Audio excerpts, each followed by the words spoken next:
प्यारे बच्चों, good morning. 10th class की हिंदी मीडियम साइंस में हम 10th चैप्टर करेंगे जिसका नाम है प्रकाश, परावर्तन एवं अपवर्तन। यह चैप्टर फिजिक्स में आता है और इस चैप्टर में हम देखेंगे कि परावर्तन और अपवर्तन जो प्रकाश की प्रक्रियाएं हैं या परिघटनाएं हैं वो किस प्रकार से दिखाई देती हैं, हमारे दैनिक जीवन में कहाँ कहाँ मिलती हैं देखने को, और इनका हमारे जीवन में क्या महत्व है। ये हम 8th क्लास में भी देख चुके हैं। अब हम डिटेल में देखेंगे। ये चित्र आपको जो दिख रहा है ये अपवर्तन का चित्र है, ठीक है। तो समय न गंवाते हुए आइए हम लेसन रीड करते हैं। हम इस संसार में अपने चारों ओर अनेक प्रकार की वस्तुएं देखते हैं, तथापि किसी अंधेरे कमरे में हम कुछ भी देखने में असमर्थ हैं। कमरे को प्रकाशित करने पर चीज़ें दिखलाई देने लगती हैं। वह क्या है जो वस्तुओं को दृश्यमान बनाता है? दिन के समय सूर्य का प्रकाश वस्तुओं को देखने में हमारी सहायता करता है। कोई वस्तु उस पर पड़ने वाले प्रकाश को परावर्तित करती है। यह परावर्तित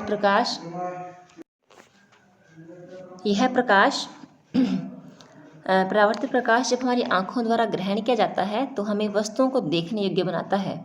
हम किसी पारदर्शी माध्यम के आर पार देख सकते हैं क्योंकि प्रकाश इसमें से पार हो जाता है।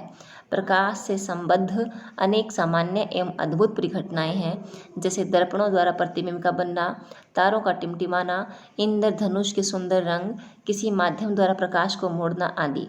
प्रकाश के गुणों का अध्ययन इनके अन्वेषण में हमारी सहायता करेगा। अपने चारों ओर कुछ प्रकाशिक परिघटनाओं को देखकर हम यह निष्कर्ष निकाल सकते हैं कि प्रकाश सरल रेखाओं में गमन करता प्रतीत होता है। यह तथ्य है कि एक छोटा प्रकाश स्रोत किसी अपारदर्शी वस्तु की तीक्ष्ण छाया बनाता है, प्रकाश की एक सरल रेखीय पथ की ओर इंगित करता है, जिसे प्राय प्रकाश किरण कहा जाता है। यदि प्रकाश के पथ में रखी अपारदर्शी वस्तु अत्यंत छोटी हो तो प्रकाश सरल रेखा में चलने की बजाय इसके किनारों पर मुड़ने की प्रवृत्ति दर्शाता है। इस प्रभाव को प्रकाश का विवर्तन कहते हैं। जब यह प्रकाशिकी, जिसमें सरल रेखीय व्यवहार के आधार पर किरणों का उपयोग करते हैं, असफल होने लगती है, यानी कि जिसे हम कहते हैं ना सरल रेखा में चलता है, तो यानी कि तब यह बात विफल लगती है, असफल लगती है कि वह मुड़ जाता है, ठीक है ना, किनारों के मुड़ जाता है। विवर्तन जैसी परिघटनाओं की अध्ययन करने के लिए प्रकाश को तरंग के रूप में माना जाता है, जिसका विस्तृत वर्णन आप बड़ी क्लासेस में करेंगे।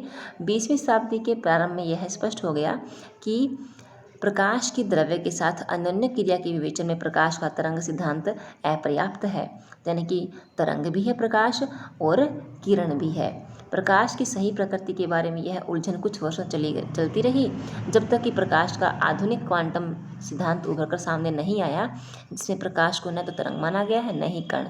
इस नए सिद्धांत ने प्रकाश के कण संबंधी गुणों और तरंग प्रकृति के बीच सामंजस्य स्थापित किया है। आगे देखिए, इस अध्याय में हम प्रकाश के परावर्तन अपवर्तन की परिघटनाओं का प्रकाश के सरल रेखीय गमन का उपयोग करके सरल रेखीय, यानी कि प्रकाश सरल रेखा में चलता है, ठीक है ना, यह मानकर परावर्तन और अपवर्तन पढ़ेंगे। ये मूल धारणाएं प्रकृति में घटने वाली कुछ प्रकाशिक परिघटनाओं के अध्ययन में हमारी सहायता करेंगी। इस अध्याय में हम गोलीय दर्पणों द्वारा प्रकाश के परावर्तन, प्रकाश के अपवर्तन एवं वास्तविक जीवन में उनके अनुप्रयोगों को समझने का प्रयास करेंगे। प्रकाश का प्रवर्तन, उच्च कोटि की पॉलिश किया हुआ पृष्ठ, यानी कि अच्छे से पॉलिश किया हुआ कोई भी सतह, जैसे कि दर्पण, कांच हो, अपने पर पड़ने वाले अधिकांश प्रकाश को परावर्तित कर देता है। आप प्रकाश के परावर्तन के नियमों से पहले ही परिचित हैं। इन नियमों को स्मरण करें। आपतन कोण परावर्तन कोण के समान होता है। आपतित किरण दर्पण के आपतन बिंदु पर अभिलंब तथा परावर्तित किरण सभी एक ही तल में होते हैं। परावर्तन के ये नियम गोलीय पृष्ठों सहित सभी प्रकार के परावर्तक पृष्ठों के लिए लागू होते हैं, यानी कि समतल सतह हो तभी भी और गोल पृष्ठ हो, ठीक है ना। एक तो शीशा दर्पण है, वो तो परावर्तन करता ही करता है। यदि गोल दर्पण हो, जैसे कि चम्मच का अंदर वाला भाग, चम्मच का बाहर वाला भाग, आप समतल दर्पण द्वारा प्रतिबिंब के बनने से परिचित हैं। प्रतिबिंब की क्या विशेषताएं हैं? समतल दर्पण द्वारा बना प्रतिबिंब सदैव आभासी और सीधा होता है। प्रतिबिंब का साइज जो होता है, यानी कि हम शीशे में अपना मुंह देखते हैं, हम तो बिंब हैं, हमारा जो अंदर दिखता है फोटो वो प्रतिबिंब है, और शीशा जो हो क्या है, समतल दर्पण है। तो यह हमेशा सीधा होगा, आभासी होगा, हमारे साइज का होगा प्रतिबिंब। प्रतिबिंब दर्पण के पीछे उतनी दूरी पर बनेगा जितनी दूरी पर वस्तु रखी हुई, यानी कि बिंब रखा है, यानी कि हम रखे हुए हैं। इसके अतिरिक्त प्रतिबिंब पार्श्व परावर्तित होता है, यानी कि अगर हम दायां हाथ उठाएंगे तो बायां दिखाई देगा, बायां हाथ उठाएंगे दायां दिखाई देगा। ये बातें हम 8वीं क्लास में पढ़ कर आए हैं। यदि परावर्तक पृष्ठ वक्रित हों तो प्रतिबिंब कैसे बनेंगे? वक्रित यानी कि मुड़े हुए हों, ठीक है ना। शीशा अगर मुड़ा हुआ हो तो इसमें ना क्रियाकलाप 10.1 में चम्मच लेकर दिखाएगा आपको। एक चमकदार चम्मच लीजिए, कभी इसके अंदर धंसे हुए भाग से मुंह देखिए और कभी उल्टे उभरे भाग से अपना मुंह देखिए, ठीक है ना। तो आपको क्या दिखाई देता है, आप अपनी बातों को नोट करें। चमकदार चम्मच का वक्रित पृष्ठ एक वक्रित दर्पण, गोलीय दर्पण की भांति माना जा सकता है। सबसे अधिक उपयोग में आने वाले सामान्यतः वक्रित दर्पण का प्रारूप गोलीय होता है। इस प्रकार के दर्पणों के परावर्तक पृष्ठ किसी गोले के पृष्ठ का एक भाग माना जाता है, यानी कि हमने एक गोले में से काट रखा है उसको। ऐसे दर्पण जिनका परावर्तक पृष्ठ गोलीय होता है उसे हम गोलीय दर्पण कहते हैं।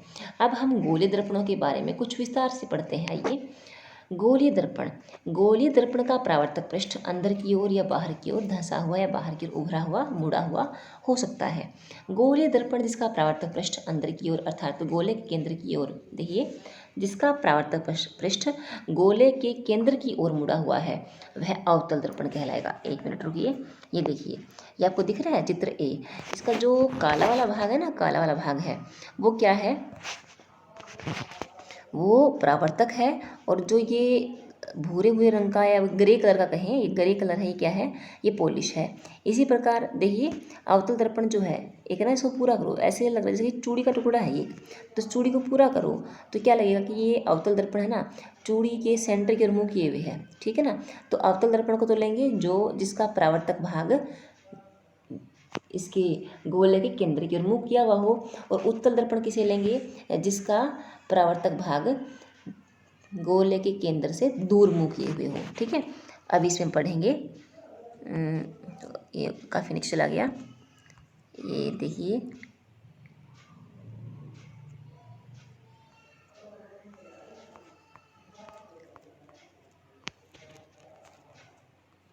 यहाँ पर लिखा हो, देखिए अवतल दर्पण क्या लिखा है इसने, गोलीय दर्पण जिसका परावर्तक पृष्ठ अंदर की ओर अर्थात गोले के केंद्र की ओर मुड़ा हुआ है वह अवतल दर्पण कहलाता है, और वह गोलीय दर्पण जिसका परावर्तक पृष्ठ बाहर की ओर वक्रित है उत्तल दर्पण कहलाता है। इन दर्पणों का आरेखीय निरूपण चित्र 10.1 में कर रखा है। ये 10.1 चित्र है, ठीक है। ये ए में है अवतल दर्पण, बी में है उत्तल दर्पण, ठीक है।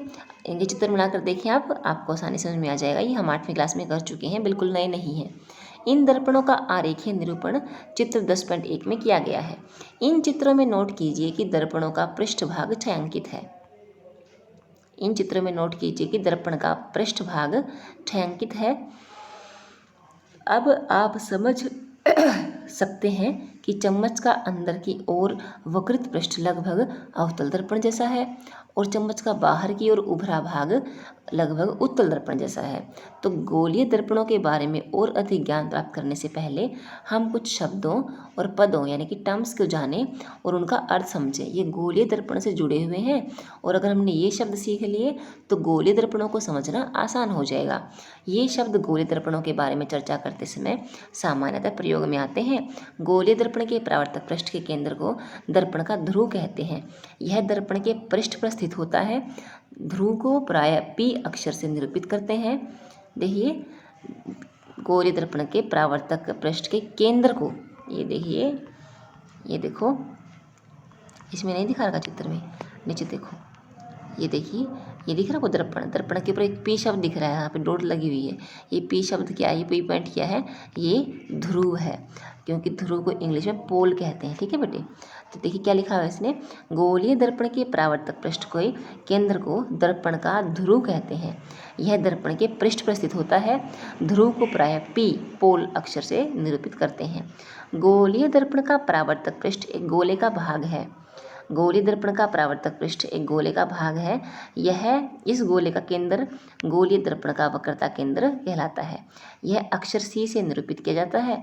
कृपया ध्यान दें कि वक्रता केंद्र, जो गोले का केंद्र है ना बेटा, गोले का केंद्र होता है वो वक्रता सेंटर, ठीक है ना, जो सर्कल का सेंटर होता है या फिर हम कहें स्फीयर का सेंटर होता है, उसको हम क्या बोलेंगे, वक्रता केंद्र बोलेंगे। यह अक्षर C से निरूपित किया जाता है। C का मतलब क्या है, C सेंटर ऑफ कर्वेचर, ठीक है। कृपया ध्यान दें कि वक्रता केंद्र दर्पण का भाग नहीं है, ठीक है ना, वक्रता केंद्र दर्पण का भाग नहीं है, यह दर्पण के बाहर होता है, ठीक है। यह परावर्तक पृष्ठ के बाहर स्थित है। अवतल दर्पण का वक्रता केंद्र परावर्तक पृष्ठ के सामने होता है, जबकि उत्तल दर्पण में यह दर्पण के परावर्तक पृष्ठ के पीछे होता है। यह तथ्य आप चित्र 10.2 के ए और 10.2 बी में नोट कर सकते हैं। ये देखिए 10.2 के ए, ये देखिए बेटा चित्र ए में दिखा रखा है अवतल दर्पण P है, और P के ये जो ब्लैक लाइन दिख रही है ना इसमें दर्पण में, वो परावर्तक पृष्ठ है, और C देखो परावर्तक पृष्ठ की ओर है ना, सामने है ना।